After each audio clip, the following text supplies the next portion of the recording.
Good afternoon, everybody. How you doing today? Good. Bill, thanks for having me. Thanks for putting this together. Great to see such a turnout here for Isle of Wight. That's a big credit to. Yeah. Where do you want me, right here? Sorry. Big credit to Bill and Ember and all the folks who have been organizing so hard with this committee to build it out. And awesome to see so many named Democrats here today. Like Bill said, my name's Matt Strickler. Maybe a little bit about me, and then I'll tell you why I'm running and things like that about the 2nd District. I'm a lifelong Virginian, born and raised here. Live over on the Eastern Shore, so just across the Chesapeake Bay in Northampton County. Family's from Virginia Beach, so I have deep roots in the area. And I'm actually a scientist by training. I went to the Virginia Institute of Marine Science in William and Mary for my graduate work. Realized pretty quickly, even though I love being outdoors and being in a lab, that I was not patient enough to do that. So I got into politics and public policy. Served on General Assembly staff for then State Senator Ralph Northam during his time in the General Assembly. Went up to Capitol Hill for a while and worked for Congressional Democrats on the Natural Resources Committee as senior staff before coming back to Richmond and serving as Governor Northam's Secretary for Natural and Historic Resources during his term as governor, where we were able to accomplish a lot. As I'm sure many of you all remember, we created Virginia's first Coastal Resilience Master Plan. We put together the Flood Preparedness Fund, which took money from the Regional Greenhouse Gas Initiative, which you all know about, which we're about to get back in because of Governor Spanberger. Put it towards flood protection projects all across the Commonwealth. We created our first historic justice initiative in the Commonwealth to tell a fuller, fairer story of Virginia history and about the things that happened that we're not the best spots in our history as a Commonwealth, but we have to acknowledge and talk about in order to move forward and have equality for everyone in Virginia. And then I went up and served in the Biden-Harris administration as part of the leadership team at the Department of Interior. And about this time last year on January 20th, the new guys didn't want me anymore, so they kicked me out. And had to think about what I wanted to do next. I went back and helped some of my old friends on Capitol Hill for a while, but decided after talking to some people and most importantly my wife about this, decided to jump into the 2nd Congressional District race. So I'm running for the House of Representatives along with a number of other folks who you all have either known or gotten a chance to meet. And I think that's good. I think competition for Democrats is really, really important. We're the party of democracy, right? We're not the party of coronations. So I think it's good to have competition. I think it's good to have a good exchange of ideas and debate, and look forward to having the opportunity to speak with you all. And I think most importantly, listen. I think politicians get in the habit of maybe talking too much and not listening enough. And I'm certainly not going to stand up here and pretend that I know everything or I have all the answers. I need to hear from you all.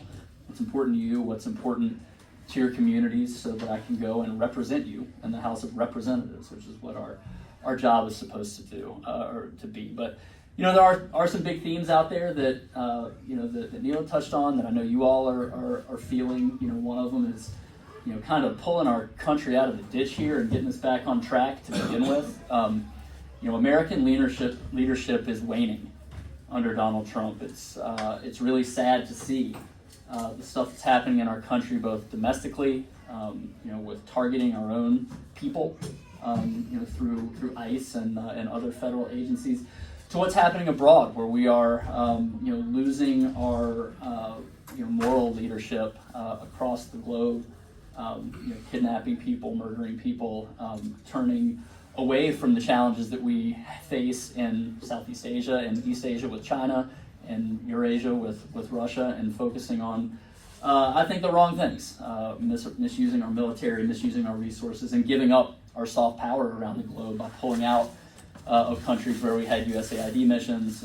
Patrick is very familiar with that work, and it's really, really important. China's stepping in to fill that void in places like Africa and places like Southeast Asia, and we are nowhere. So we've got to step up, we've got to stop the bleeding there, we've got to get a Congress, a House of Representatives that's willing to stand up to power and willing to just say no. Regardless of who is in the White House and what party you are, Congress has to function as an independent branch of government, otherwise our democracy doesn't work. And so we've got to get the House back so we can get started on that track. But we also, as Democrats, I think, have to present a positive vision for the future, and we have to sell voters something that is meaningful and something that people can believe in. I think that we as Democrats, in some cases, have been complicit in not listening enough, not showing people that there's a path to achieving the American dream. It seems like, as we've heard from a couple people today, that the only thing to do that's easy to do in our economy is to get richer if you're already rich, and that's not fair. There are basic fairness issues across our economy. Giving tax cuts to billionaires and taking away people's health insurance and basic food benefits, that's not right. That's not who we are. We need to get away from that. We need to hold some of these big corporations accountable. It's insane for Elon Musk to come in and spend $300 million to sway a presidential election. Defense contractors are, getting over on us and, building stuff really slow and not effectively and handicapping our military. So we've got to really think about money in politics. We've got to think about the way that some of these big corporate entities are influencing our society in a way that hurts workers, in a way that hurts everyday people. And, those are the kind of things that, that I'm focused on. Yes, absolutely affordability, but, housing, healthcare, being able to go to the grocery store, buy gas and groceries, but broadly across our society, fairness. We have some very important structural issues that I think we need to address if we are going to have the kind of democracy and the kind of fair, free America that we want. So anyway, look forward to having the opportunity to speak with you all, chat with you, listen to you. I'm happy to stick around and answer any questions either now or later. So thanks a lot.